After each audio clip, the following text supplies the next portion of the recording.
themselves. Unless they have got the right philosophy behind it, you cannot have a permanent solution.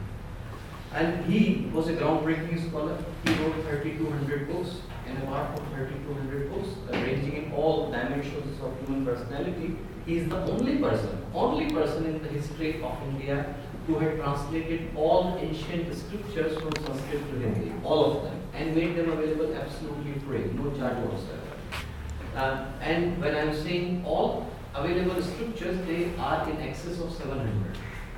And the difference between ancient Sanskrit and contemporary Sanskrit is the same, which you find in common Greek and Benjamite Greek. That the one that is available and one in which the Bible was written, they are two different languages. And it's the same with the ancient Sanskrit, Vedic Sanskrit, and the contemporary Sanskrit. So there were very few scholars who had that capacity, and who had the capacity, they were charging enormous amount of money to do such a translation. It was also a time-taking, painstaking process. So he translated all 700, made them available absolutely free, no charge. All 3,200 books that he had written, no copyright, made them available absolutely free. So great person, a divine person, also like head of this organization, established a huge social network platform that we'll talk about in a second. And there are some photographs of his lifetime, and he was with us 1911 to 1990. Very famous person in India, very revered person in India. This is the first campus that we have. It's the Shanti Kunj. So in the headquarters, when we are saying the headquarters, we have got 3 campuses. We have got a campus called Ashram or Shanti Kunj, which is about half a kilometer from here. Shanti means peace, Kunj means garden. It used to be a garden of peace when we were young. When we were young, there were 35 hours living, and now 25,000 people can live. So we have seen this place changing in front of our eyes. And in fact, this photograph is there for nostalgic purposes, because this photograph is from 1986, when we were still not 25,000, we were still less than that. And the time when this photograph was being taken, we were chased by a wild elephant, because we are sitting in the middle of the largest national park of Asia, Rajaji National Park. The core topography of this place has changed since then. So Shanti Kunj is much grown. We have got much wider residential facilities, but this is the place. And the Shanti Kunj was established by Gurudev for main 2 reasons. Number one, he said that the people who have got real, dire desire to do something meaningful, positive, constructive contribution to the society, they should come, live here in the minimum, and try to work for the society. So his idea, what he called as the Sada Jivan Uch Vichar, simple living, high thinking. That we are not living with luxury, we are not living with too much extravagance, but we can contribute positively to the society. So as a prototype, he established this model. He established this model as a pilot project, that where people can see that people can live in this manner. And second thing is that the organization is established with a very unique philosophy that we do not take any money whatsoever. There is no concept of money. There are 25,000 people live here. There is no charge whatsoever to any person for anything.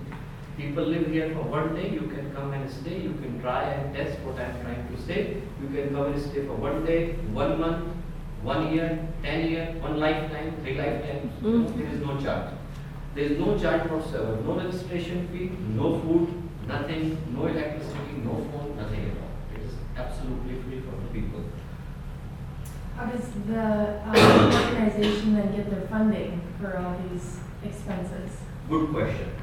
There are 2 unique philosophies that he gave. One was called Anshadan. Anshadan was for the financial resources of the organization. Ansh means part, Dan means donation.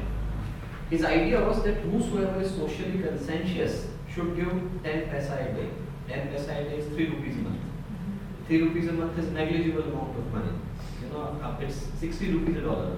60 rupees a dollar at the moment. So 3 rupees a month is literally close to a cent. Now while 110 million people are giving, it runs all our 9,000 centers for free. No charge whatsoever.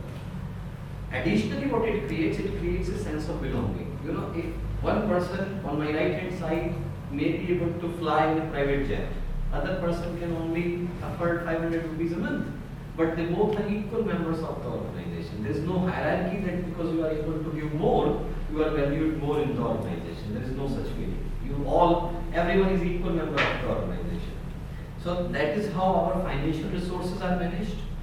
That our financial resources are managed by this meager contribution from everyone, where everyone think that everyone is part of the same family network. Then we have another unique philosophy that he gave was concept of Samaydan. Samay means time and Dan means donation. His idea was that everyone who has got a genuine feeling to do something, a meaningful, positive impact in the society, should give 1 hour free for the society. So you continue to do whatever. I am a doctor, do whatever you are doing. 1 hour free for the society. Or 1 day a week, or 1 month in a year. So all our human resources, they are managed that way. Any time of the year, we have 3,000 volunteers staying here. So like I am a doctor, we have 20 doctors and we run 50-bedded hospital for free. There is no charge. Operations, everything we do absolutely free.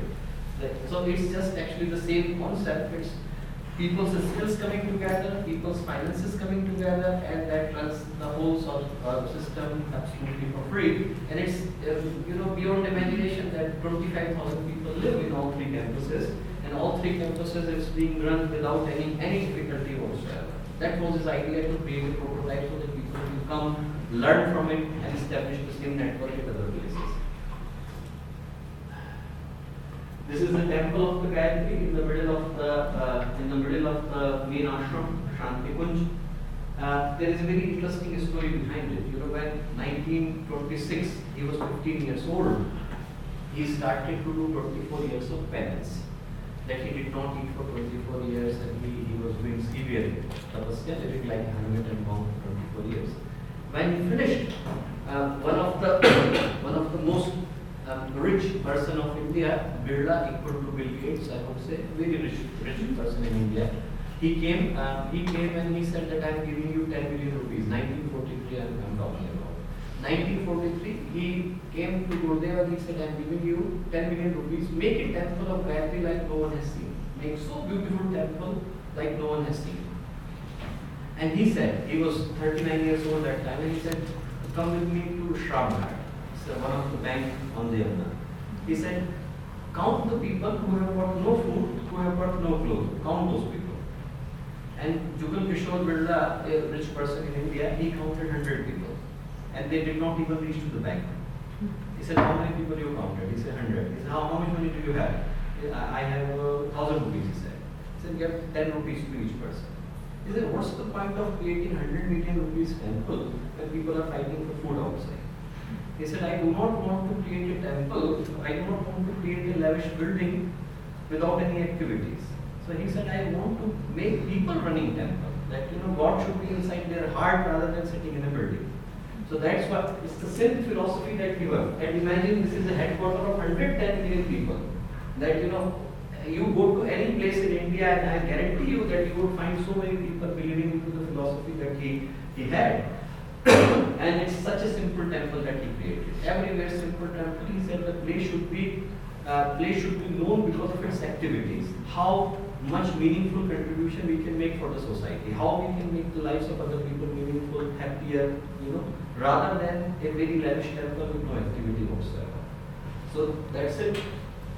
That's the temple of the Gayatri that we have. Very simple.